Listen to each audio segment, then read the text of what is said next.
আর এইভাবে মায়ের কোল খালি হোক এটা আমি চাই না, কারণ আমি তো বাবা মা সব হারিয়েছি। আমি তো জানি হারাবার ব্যথা কত কষ্ট, কিন্তু সেই কষ্ট বুকে নিয়েই তো ফিরে আসতে এদেশের মানুষের জন্য। এখানে আমার তো কোনো চাওয়া পাওয়া নেই। আমি তো আমাদের ছেলে মেয়ের জন্যও কিছু করিনি, শুধু তাদের লেখাপড়া। নিজেরাই চাকরি করছে, নিজেরাই পড়েছে, আমি কতটুকু করতে পেরেছি। যাক, আমি আর কিছু বলতে পারি না। আমি এগুলি এক একদিন দেখি আর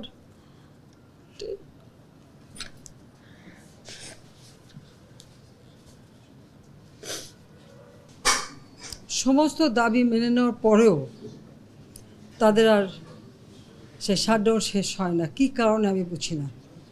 আমরা তো সম্পূর্ণ দাবি মেনে নিয়েছি, একটা মানলে আর একটা, আর একটা মানলে আরও একটা। আর এর ফল আজকে জ্বালিয়ে পুড়ে সব একদিকে সরকার, আর আজকে কত মানুষ জীবন হারালো, কতগুলি মানুষ পঙ্গু হয়ে যাচ্ছে, কতগুলি মানুষ। এবং ঠিক এই 2001 সালে এইরকম তাণ্ডব বিএনপি জামাত জোট চালিয়েছিল। আওয়ামী লীগের প্রায় 21,000 নেতাকর্মী হত্যা করে, কত মানুষ গুলি খেয়ে তাদের ঘর বাড়ি হাত পা কেটে দেওয়া, চোখ তুলে দেওয়া, মেয়েদের রেপ করা, এই তাণ্ডব ছিল। আবার 2013 সালে অগ্নিসন্ত্রাস, 13, 14, 15 আগুন জ্বালানো, সব যে গাড়ির ভিতরে, বাসের ভিতরে মানুষ, সেখানেও আগুন জ্বালানো। 23 সালে সেখানেও সেই তাণ্ডব। আর প্রতিবারই পুলিশের উপরে আঘাত, পুলিশের হত্যা, মানুষ মেরে ঝুলিয়ে রাখা, পুলিশ মেরে ঝুলিয়ে রাখা, গাজীপুরে আমাদের কর্মী মেরে ঝুলিয়ে রাখা। এটা কী ধরনের রাজনীতি আমরা চাই না। যেখানে দাবি করেছে প্রত্যেক দাবি আমরা মেনে নিয়েছি। আর মামলা তো তাদের না, আমার করা প্রজ্ঞাপন হাইকোর্ট বাতিল করে দেয়। সরকারের পক্ষ থেকেই তো আমরা আপিল করি, এবং ওই হাইকোর্টের সে রায় সেটা স্থগিত করে দেওয়া হয়। তাহলে তো আবার কোটা থেকে যায়। তাহলে আন্দোলনটা কিসের জন্য ছিল? একেবারে শাটডাউন করে সবাইকে তারপরে মারা। যে সমস্ত ঘটনা ঘটেছে আর যেভাবে মানুষগুলি ক্ষতিগ্রস্ত হয়েছে, আর যারা মারা গেছে আমি তাদের আত্মার মাগফিরাত কামনা করি। আর যারা এখন আহত তাদের সকলের চিকিৎসা সুষ্ঠুভাবে হচ্ছে। আমি আমাদের ডাক্তার, নার্স বা কর্মচারী সকলকে আমি আন্তরিক ধন্যবাদ জানাচ্ছি যে তারা দিন রাত অক্লান্ত পরিশ্রম করেছেন।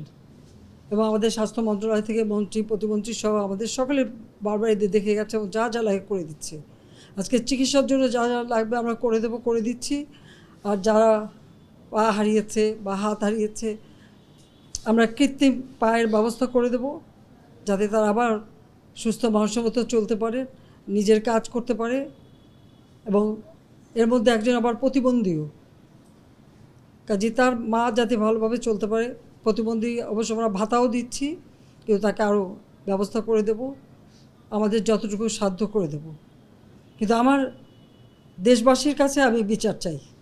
কি অপরাধটা কী করেছি যে এইভাবে, যেখানে আমি মানুষের ভাগ্য পরিবর্তনের কাজ করে যাচ্ছি, মানুষের জীবন মান উন্নয়ন করেছি। আজকে বাংলাদেশ সেই 2008-এর বাংলাদেশ আর 2024-এর বাংলাদেশ তো এক না। বাংলাদেশের মানুষের জীবন মান তো উন্নত হয়েছে। আমাদের অর্থনীতি আজকে কত কত উপরে উঠে গিয়েছিল, এবং এটা মনে হলো যে এটা আর কিছুই না। এটা আমাদের অর্থনীতিকে সম্পূর্ণ পঙ্গু করে দিয়ে বাংলাদেশকে আবার ভিক্ষুকের জাতি করে দেওয়া। এটাই বোধহয় এদের পিছনে ষড়যন্ত্র। সেটাই হচ্ছে সবথেকে দুঃখজনক, যে দিন রাত অক্লান্ত পরিশ্রম করে বাংলাদেশটাকে যখন একটা জায়গায় নিয়ে আসলাম, আজকে সেখানে দেখি এই একদিকে জ্বালাও পোড়াও সব কিছু। ঠিক যে প্রতিষ্ঠানগুলি মানুষের সেবা দেয়, আজকে মেট্রো রেলে চড়ে মানুষ কত অল্প সময়ের মধ্যে সময় বাঁচিয়ে কর্মস্থলে পৌঁছতে পারতো, আবার ফিরতে পারতো। সেখানে ছাত্ররা, চাকরিজীবী, সাধারণ মানুষ সবাই তো যেতে পারতো। সেই স্টেশনগুলি পুড়িয়ে এখন ট্রাফিক জ্যাম, মানুষের কষ্ট। আমি তো কষ্ট লাঘব করেছি, কিন্তু যারা এইভাবে আগুন দিয়ে পুড়িয়ে মানুষের সে কষ্টে আবার ফেলে দিল, তাদের বিচার দেশের মানুষকেই করতে হবে। আমি খালি সকলের সহযোগিতা চাই। আর এইভাবে মায়ের কোল খালি হোক এটা আমি চাই না, কারণ আমি তো বাবা মা সব হারিয়েছি। আমি তো জানি হারাবার ব্যথা কত কষ্ট, কিন্তু সেই কষ্ট বুকে নিয়ে তো ফিরে আসতে এদেশের মানুষের জন্য। এখানে আমার তো কোনো চাওয়া পাওয়া নেই। আমি তো আমাদের ছেলে মেয়ের জন্যও কিছু করিনি, শুধু তাদের লেখাপড়া। নিজেরাই চাকরি করছে, নিজেরাই পড়েছে, আমি কতটুকু করতে পেরেছি, কিন্তু আমি দেশের মানুষের জন্য করেছি। আজকে অন্তত মানুষের ভাত কাপড়ের ব্যবস্থা, চিকিৎসার ব্যবস্থা, তাদের কাজের সংস্থা সবই তো করে দিচ্ছিলাম। যখন আমরা এক উন্নয়নশীল দেশে মর্যাদা পেলাম, তখনই এই তাণ্ডব করে ঠিক যে জায়গাগুলি মানুষের সেবা করবে সেই জায়গাগুলিতেই আঘাত। কোটা সংস্কার আন্দোলন, কোটা তো আমি বাতিলই করে দিয়েছি। আমি আহ্বান করেছিলাম যে একটু ধৈর্য ধরো, হাইকোর্টে শুনানি হবে, হাইকোর্ট যে রায় দেয় না, তারপরেও এই আন্দোলন আমি আজকে এই যে এতগুলি মানুষের জীবনের ক্ষতি হলো, এতগুলি পরিবার ক্ষতি হলো, এর দায় দায়িত্ব কাদের?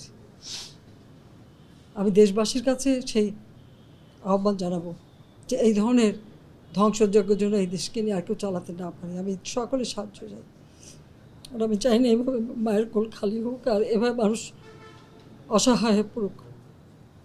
এই হাসপাতালটাই তো আজকে আপনারা দেখেন কত সুন্দরভাবে করে দিয়েছি। কিছু নেই হাসপাতালে, একটা লিফটও ছিল না আমি যখন সরকারে আসি। আর সেই এই হাসপাতালও আমার আব্বা স্বাধীনতার পর জাতির পিতা বঙ্গবন্ধু শেখ মুজিবই করে দিয়েছিলেন। আমি সেটা উন্নতি করেছি বলেই তো আজকে চিকিৎসা দিতে পারছি, নইলে এত রোগীর চিকিৎসা দেওয়া কোনোদিন সম্ভব হতো না। তা আমার কি এটাই অপরাধ যে আমি মানুষের জীবন মান উন্নত করার জন্য কাজ করেছি, আর সেই জায়গাগুলিকে হামলা করতে হবে? কোভিড-19-এর সময় যেখানে আমরা সবথেকে ভালোভাবে মানুষের চিকিৎসা দিতে পেরেছি, সেই কোভিড হাসপাতাল সেখানে আগুন দিয়েছে। এটা কী ধরনের খেলা?